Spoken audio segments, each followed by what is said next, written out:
কুরআনুল কারীমের আয়াতগুলোকে দেখার পরেও তারপরও বিরুদ্ধাচারণ করে, যাদের শ্রবণ শক্তি আছে, কান আছে, কান দিয়ে শোনার পরেও তারপরে আমলে জীবনে বাস্তবায়িত করে না, এদের জন্য আল্লাহ রব্বুল আলামিন জাহান্নামকে তৈরি করে রেখেছেন। শুধু তাই নয়, আল্লাহ রব্বুল আলামিন তার কুরআনুল কারীমের মধ্যে তারপরের অংশটুকু বলে দিচ্ছেন, উলাইকা কাল আনআম, এরা চতুষ্প জন্তুর মতো, এরা পশু প্রাণীর মতো, এরা কুকুরের মতো, এরা বাঘের মতো, সিংহের মতো। তারপরে আল্লাহ রব্বুল আলামিন বলছেন যে তার চেয়েও নিকৃষ্ট, বালহুম আদল, বরং তার চেয়েও নিকৃষ্ট।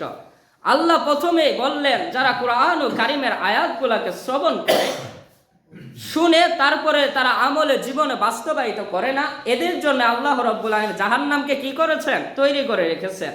তারপরে আল্লাহ বললেন উলাইকা কাল আনআম, এরা চতুষ্প জন্তুর মতো। তারপরে আল্লাহ বললেন বালহুম আদল, বরং এর চেয়েও নিকৃষ্ট।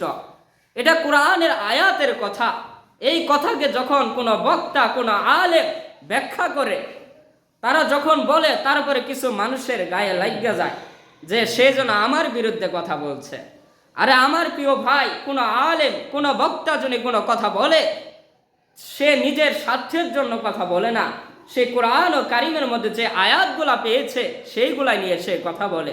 কোনো ব্যক্তির বিরুদ্ধে কোনো কথা আমার বলার কোনো দরকার নাই, কারণ কোনো ব্যক্তিকে আমি চিনি না যে তার বিরুদ্ধে আমি কথা বলবো।